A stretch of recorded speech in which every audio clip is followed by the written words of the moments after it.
This is what U.S.-backed regime change used to look like back in the days. In a bid to ensure U.S. political and economic interests were safeguarded, CIA-backed coups d'etats ousted democratically elected leaders from Mohammad Mossadegh in Iran to Salvador Allende in Chile. In their place, all too often, brutal dictatorships and governments that committed heinous crimes against their people. By the 1980s, the reign of terror that blazed across Latin America by Washington's henchmen was too much for most people to stomach.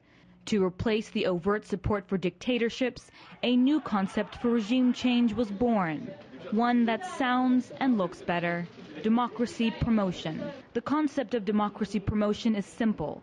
Finance, train, and politically back local opposition forces around the world that support Washington's agenda. Dr. William Robinson is the foremost expert on regime change through democracy promotion. He wrote the book Promoting Polyarchy. In Latin America, in Eastern Europe with the Velvet Revolutions, in Africa, in the Middle East, all over the world.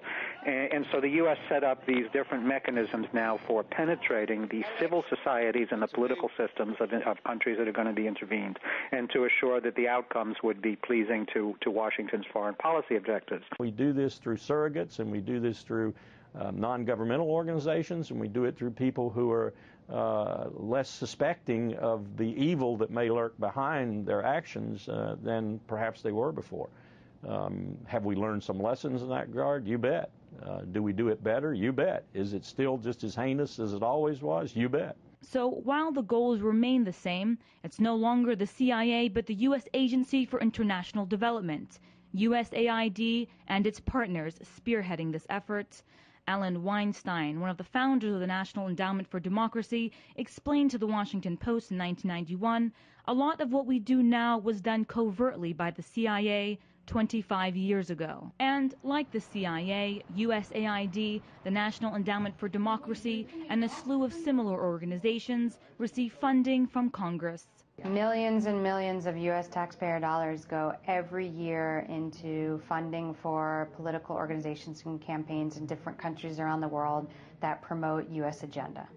And most U.S. citizens are unaware of the fact that that's how their money is being spent, to meddle and influence and interfere in other nations' affairs. The concept of facilitating regime change through democracy promotion has garnered widespread criticism, not just abroad, but also here at home.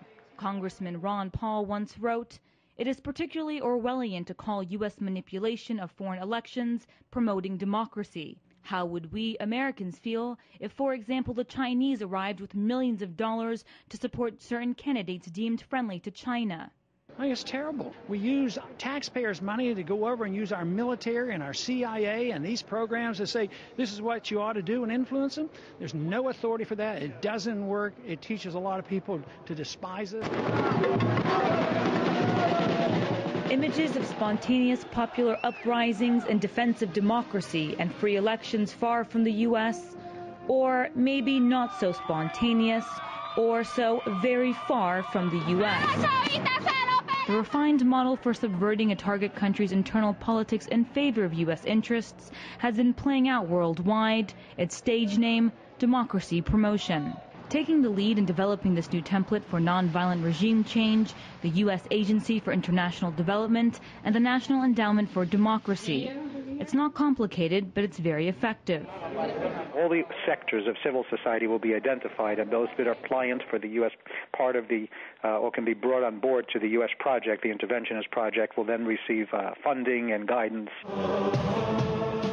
One of the many examples is the color revolutions in Eastern Europe. Colonel Lawrence Wilkerson was the chief of staff to former Secretary of State Colin Powell during the color revolutions and recalls the involvement of the USAID and NED. As I saw happen, for example, in Ukraine, as I saw happen in Georgia, as I see happening in other places too, they don't just propagandize or attempt to help with words and rhetoric that opposition.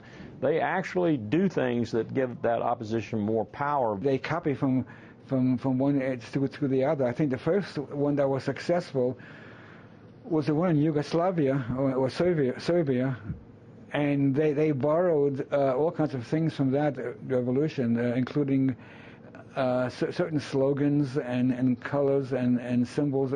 So they study what succeeds and they use it again and again. According to analysts, youth groups were energized, rock bands lined up, laser shows were put on, the movements were marketed as cool. The object was to make them into a national passion, a national fad, if you will. Student leaders of the Serbian youth group Otpor, who played a key role in the 2000 ousting of Slobodan Milosevic, met 7 to 10 times with officials from USAID affiliates, according to the New York Times. The same group also received several $100,000 for demonstration material, T-shirts, and stickers.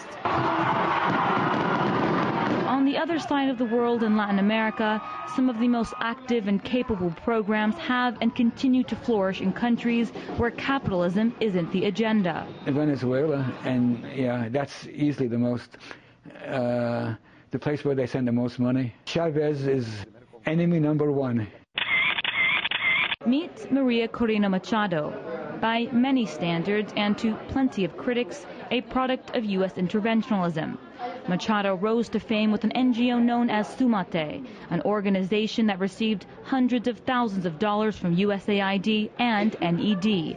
They led the fierce campaigns against Venezuela's democratically elected president and his Bolivarian revolution. And in our case, in fact, we did receive funding from National Endowment for Democracy. Like Georgia Saakashvili, foreign financing bolstered Machado's image on the national and international stage, even granting her a meeting with President George W. Bush. This is more than just, funding going to some NGO. This is about promoting an individual who has the capacity to rise to power, basically, and who will share and promote U.S. agenda. Since 2000, USAID activated more than 620 programs in Venezuela alone, costing up to $20 million. These USAID memos from 2002 and 2003 describe the urgency of supporting civil society and the media and the continuation of stable, free market-oriented democracy in Venezuela. The word free market is key. The president of the National Endowment for Democracy, Carl Gershman, insists democracy promotion does not mean regime change. People like him equate democracy with capitalism, and so if he's working against a socialist government or a socialist movement, in his mind he's working for democracy.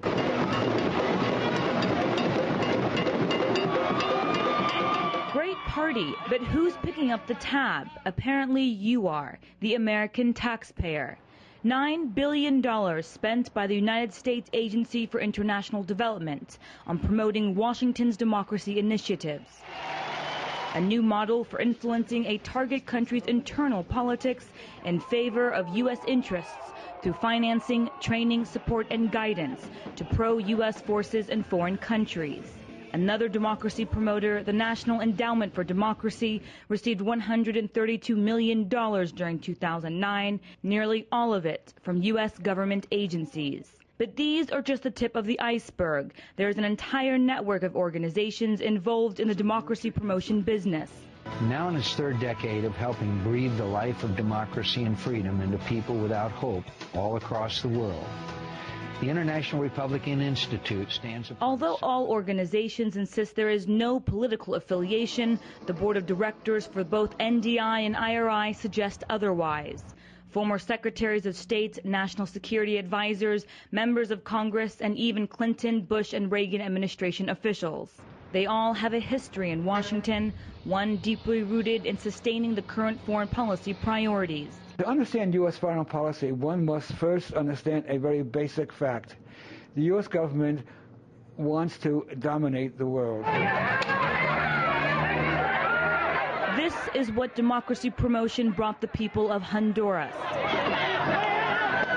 While USAID requests $800,000 for strengthening governance and democracy in Honduras, journalists and activists are being brutalized and killed under the U.S.-backed government. In Egypt, a revolt against the U.S.-backed policies of the Hosni Mubarak regime has mobilized these agencies to co-opt opposition groups, ensuring the result of the upcoming elections will be beneficial to Washington. Wael Nawara is a member of an Egyptian opposition party that received funding or support from many. NDI, the IRI, the people like Carnegie, of course, bombed the project of Middle East democracy, the NED, National Endowment for Democracy. With information and support. Many who study these agencies believe the soft money working behind the scenes is directly linked to the CIA.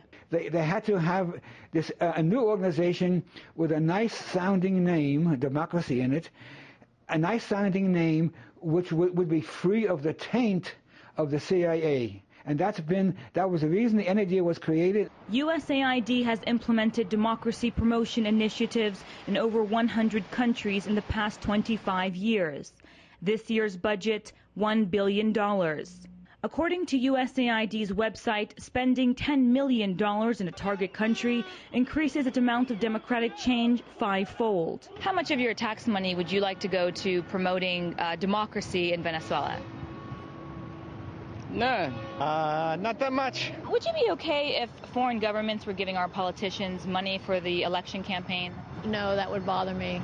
And herein lies the hypocrisy. We have a very clear law on the books prohibiting foreign governments from interfering in our elections, of supporting any candidates with money. So we do exactly abroad what we prohibit at home. Encouraging transparency is a stated core element of the U.S. government's democracy promotion efforts in foreign countries. However, here at home, the agencies themselves are far from transparent. Detailed budget programs are unavailable to the public, and contact with the media is limited. Over the last 6 weeks, RT repeatedly requested interviews with USAID, NED, IRI, and NDI. All of our requests were either denied or unanswered. Jehan Hafiz, RT, Washington, D.C.